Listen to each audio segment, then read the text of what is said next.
আসসালামু আলাইকুম। আমি নাহিদ, আর আজকের ভিডিওতে আমি আলোচনা করব একজন সেলসম্যান টাকা পয়সা বিনিয়োগ না করে কিভাবে ব্যবসা করতে পারেন, বা একজন সেলসম্যান ইনভেস্টমেন্ট ছাড়া কিভাবে ব্যবসা করতে পারেন। এই বিষয় সম্পর্কে আজকে আমার ভিডিও। তো চলুন ভিডিওটি শুরু করা যাক। দেখুন, একজন সেলসম্যান ইনভেস্টমেন্ট ছাড়াও কিন্তু ব্যবসা করতে পারেন, বা একজন সেলসম্যান অর্থ ইনভেস্টমেন্ট না করেও কিন্তু ব্যবসা করতে পারেন। তো এখন প্রশ্ন হলো, কিভাবে অর্থ ইনভেস্টমেন্ট না করে একজন সেলসম্যান ব্যবসা করতে পারেন। তো এক্ষেত্রে একজন সেলসম্যান যে কাজগুলো করতে পারেন সেগুলো হলো, নাম্বার এক, তিনি কন্টেন্ট বানিয়েও সে কন্টেন্ট থেকে অর্থ উপার্জন করতে পারেন। তো এই ক্ষেত্রে একজন সেলসম্যান ভিডিও তৈরি করে সেই ভিডিও ইউটিউবে আপলোড করে এবং ভিডিও মনিটাইজেশন করার মাধ্যমে ইউটিউব থেকে অর্থ উপার্জন করতে পারেন। তো এক্ষেত্রে তাকে আলাদা করে ইনভেস্টমেন্ট করার কোনো প্রয়োজন নেই। এক্ষেত্রে তিনি তার মোবাইল ফোন দিয়েও কিন্তু ভিডিও বানাতে পারেন বা কন্টেন্ট তৈরি করতে পারেন। এরপরে নাম্বার দুই, একজন সেলসম্যান যদি চান তাহলে সেক্ষেত্রে তিনি কোনো ব্যবসা প্রতিষ্ঠান অথবা তিনি কোনো ব্যক্তির এজেন্ট হিসাবে কাজ করেও তিনি অর্থ উপার্জন করতে পারেন।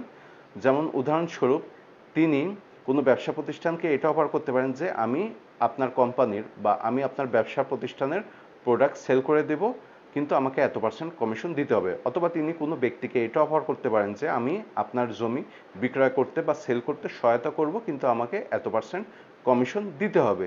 তো এক্ষেত্রে তাকে আলাদা করে ইনভেস্টমেন্ট করার কোনো প্রয়োজন নেই। এরপরে নাম্বার তিন, একজন সেলসম্যান ফ্রিল্যান্সিংয়ের কাজ করে অর্থ উপার্জন করতে পারেন। তো এক্ষেত্রে ফ্রিল্যান্সিংয়ের কাজ করার জন্য তাকে আলাদা করে ইনভেস্টমেন্ট করার কোনো প্রয়োজন নেই। এক্ষেত্রে তিনি তার বাসার ল্যাপটপ বা বাসার ডেস্কটপ কম্পিউটার দিয়েও তিনি ফ্রিল্যান্সিংয়ের কাজ করতে পারেন।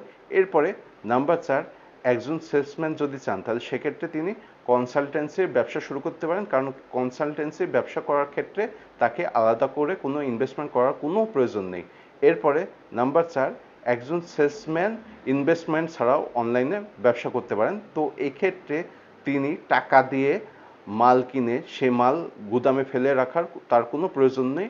এক্ষেত্রে তিনি কাস্টমারের কাছ থেকে অনলাইনে অর্ডার পাওয়ার পরে তিনি সাপ্লায়ারের কাছ থেকে সেই প্রোডাক্টটা নিয়ে বা সেই মালটা নিয়ে তিনি কাস্টমারের নিকট ডেলিভার করতে পারেন বা কাস্টমারকে পৌঁছে দিতে পারেন। তো এই ছিল আজকের ভিডিও। এরকম নতুন ভিডিও নিয়ে খুব শীঘ্রই আমি আপনাদের সামনে হাজির হব। আপনারা সবাই ভালো থাকবেন। ধন্যবাদ।